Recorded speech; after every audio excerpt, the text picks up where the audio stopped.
आपको सच्ची कहता हूँ, आप ऐसे निराश मत होना कि इतने दिन हो गए, अब भी काम आता है। एक दिन वो समय आएगा कि तुम ऐसे छाती ठोक के कहोगे कि किसी की ताकत नहीं कि हिला दे।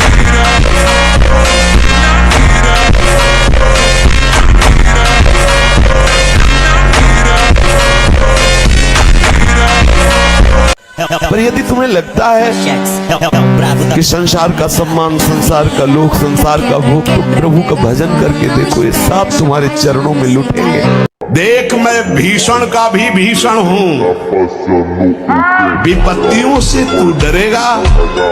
अरे तेरी विपत्तियां तेरे से डरेंगी, तू नाम जप कर। विपत्तियां तेरे से डरेंगी।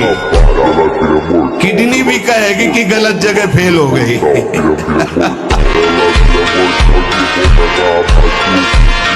होगा वही प्यारे निश्चित हो चुका है। अब उस निश्चय को अगर कोई टाल सकता है तो एक महान शक्ति है, राधा राधा राधा।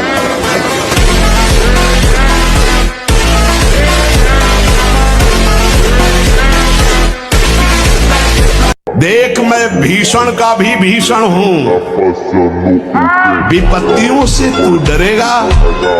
अरे तेरी विपत्तियां तेरे से डरेंगी, तू नाम जप कर। विपत्तियां तेरे से डरेंगी। किडनी भी कहेगी कि गलत जगह फेल हो गई।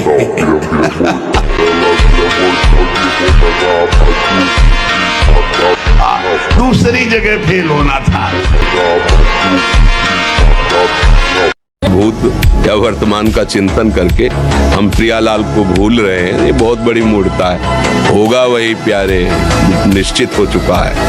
अब उस निश्चय को अगर कोई टाल सकता है तो एक महान शक्ति है, राधा। तुम्हें धनी बनना है, अनुष्ठान कीजिए। हम कह रहे किसी विशेष मंत्र आदि की तरफ न बढ़िए, बोलिए राधा राधा। क्या चाहिए आप? कृष्ण कृष्ण बोलिए। सब मंत्रों का सार है नाम में, आप बोलिए तो नाम। त्यागा शांतिरनंतरम, भगवान ने कहा, भोग के बाद शांति नहीं, तृष्णा पैदा होती है। वो कामना का भोग किया इसलिए शांत लगता है, फिर उसके बाद जो उसकी तृष्णा पैदा होगी, वो तांडव देख रहे उस तृष्णा का पशुवत आचरण। मन बाधा उत्पन्न नहीं करता है, मन को हमने वो पकड़ाया है, वही हमारे सामने पेश करता है। जो चीज विषय हमने नहीं भोगा वो मन हमारे सामने नहीं प्रस्तुत करता। हमने गंदी बातें पकड़ाई है, गंदा चिंतन करवाया है मन से, तो वही वो बातें पकड़े हुए हैं। अब आप सत्य चिंतन की तरफ जाओगे तो जो पहला उसे डिलीट करना होगा ना, ये जो नाम है, ये जो मंत्र है, ये उसको डिलीट करता है। सबसे प्रार्थना करते, खिलवाड़ मत करो, सुख के नाम पे तुम्हें बर्बाद किया जा रहा है। ब्रह्मचर्य रह जाता है, शरीर भले रोग से ग्रसित हो तो विचार शक्ति इतनी बलवान होती है कि शरीर शक्ति के हीन होने पर भी वो प्रसन्न रहता है। खास बात होती है विचार शक्ति, और वो तभी संचय होती है जब ब्रह्मचर्य होता है। ब्रह्मचर्य बहुत बड़ा वरदान है।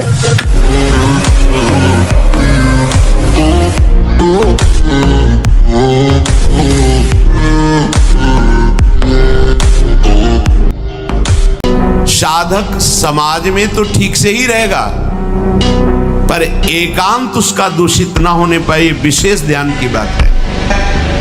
आप जो अपनी कुटिया में अकेले हैं, उस समय आपको विशेष सावधान रखना है, क्योंकि एकांत में मन इंद्रियों के सहित उपासना से विलग आचरण करने के लिए वो पूरा बल लगाता है, इसलिए सावधान।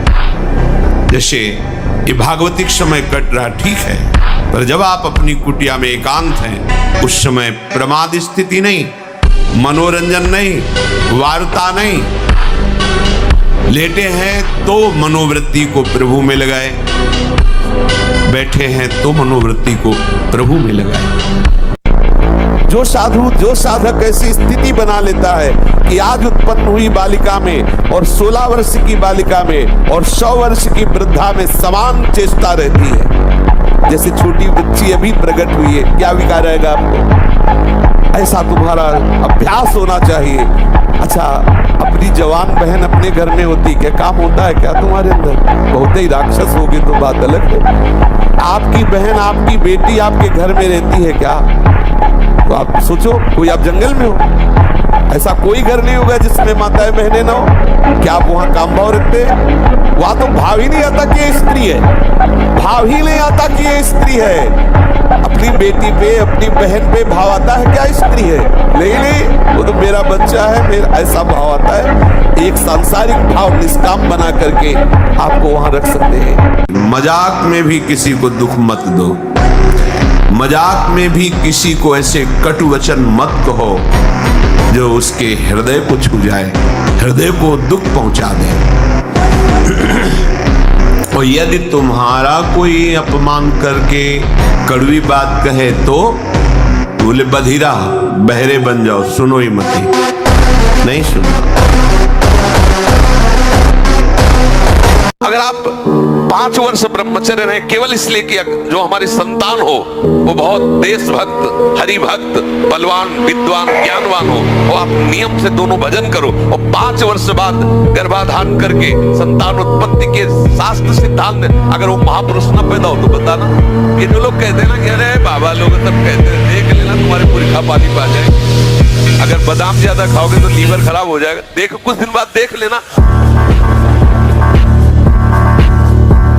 जहां लग रहा है कि यहां गिर सकते हैं वहां संयोग ही न बैठने दें, दूरी बना के रखें। पक्का समझो, कभी ऐसा संयोग बन रहा हो, भाग पड़ो कमजोर बन के, बलवान बन के वहां बैठना नहीं। बैठ गए तो गए, देर नहीं लगती है, बहुत बलवान है। और अगर कमजोर बन के भाग गए तो बच गए। इसमें भागना ही है, उससे लड़ नहीं सकता कोई। आपको यदि लगता है झूठ बोलने से हमें 1000 का फायदा हो जाता है, तो 10,000 का पीछे नुकसान आ रहा है जिसे तुम नहीं देख पा रहे हो। माना सत्य बोलने से आपको 4 रुपए मिलेंगे और झूठ बोलने से 400 मिलेंगे, लेकिन आप ध्यान रखना, अगर झूठ बोल के कमाओगे तो ऐसे बच्चे पैदा होंगे कि जिंदगी भर उनकी तुम्हें सेवकाई करनी पड़ेगी और अधर्माचरण में तुम्हारी प्रवृत्ति बढ़ेगी। जीवन भर रोग, प्रपंच, क्लेश, अशांति, इससे आप दुखी रहोगे। ये मन मकड़ी के जाले की तरह वासना बुनता रहता है और हमको फंसाता है। इसीलिए उपासक मन के जाल को बनने ही न दे। राधा राधा राधा राधा, वो कहेगा नहीं सुनो ऐसे से ऐसा, राधा राधा, वो आपको फंसा नहीं पाएगा। आपका ब्रह्मचर्य बहुत लंबे समय तक आबाद। ऐसे निराशा भरी मानव जिंदगी यार किस काम की। एकदम सुन, देखो ना लोग मरे बुझे ऐसे घूमे। अरे थोड़ा संयम लाओ, थोड़ा समझो तुम भी भगवान के वही अंश हो जिस अंश में अपार शक्ति भरी हुई है। उन्हीं के बल पे दहाड़ते हैं और उन्हीं के बल से गारंटी लेते हैं, उन्हीं के बल से बात करते हैं।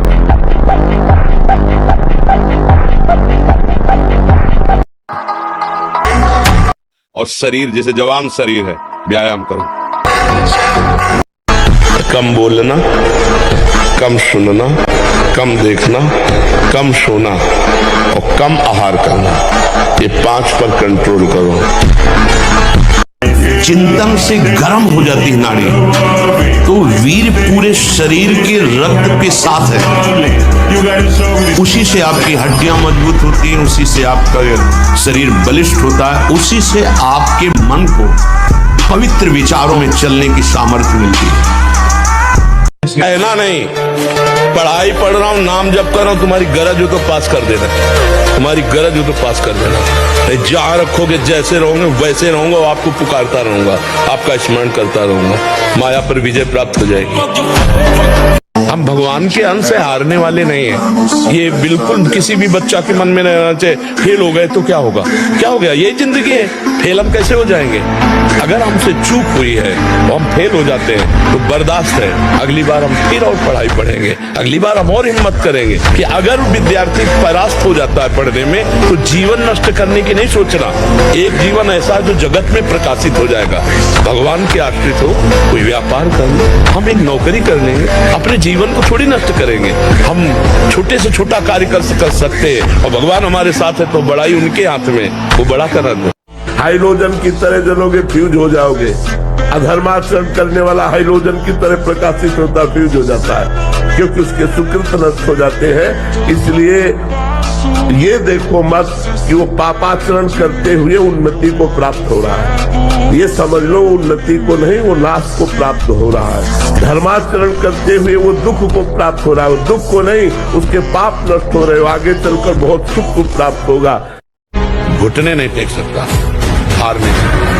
मैं भगवान का दास हूं, अविनाशी का बच्चा हूं, गिरा नहीं सकता। कितनी बार गिराओगे, जितनी बार गिराओगे उतनी बार हम बलवान होंगे, उतनी बार हम वो सूत्र देखेंगे अब मैं फेल कहां से हो रहा हूं, निकल जाएंगे। तो भगवान का भरोसा और लक्ष्य दृढ़, और ये कि मर जा सकता हूं लेकिन मैं गलत आचरण नहीं कर सकता, जीत जाओगे। बस ये प्रण हो जाए, कुछ भी हो जाए, मर सकता हूं लेकिन मैं अपने धर्म के विरुद्ध आचरण नहीं कर सकता, जीत गया। एक ही बार तो मरना है यार, तो दिक्कत का है कि जो कष्ट आएगा उसे भोगेंगे। राधा राधा राधा, बहादुर बनो, एकदम कमजोर मत बनो, मेरी बात मान लो।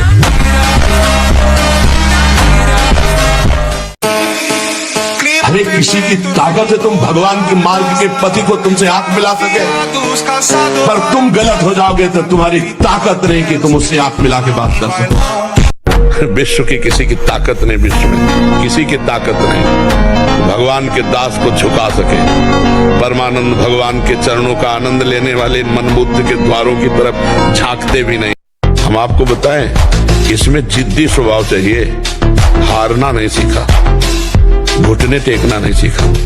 बस ये आप जो समझ लो, साधुता में एक जिद्दी स्वभाव चाहिए, घुटने नहीं टेक सकता, हार नहीं सकता। मैं भगवान का दास हूं, अविनाशी का बच्चा हूं, गिरा नहीं सकते। कितनी बार गिराओगे, जितनी बार गिराओगे उतनी बार हम बलवान होंगे, उतनी बार हम वो सूत्र देखेंगे अब मैं फेल कहां से हो रहा हूं, निकल जाएंगे। बोले वो छींक दिया, फोटो बिल्ली रास्ता काट गई, दाहिने से वो हुआ, बाएं से अब शकुन हो। हम कह रहे विश्व के जितने अब शकुन एक साथ खड़े हो जाओ, राधा राधा राधा, कहीं बाधा हो जाए तो मैं बताना।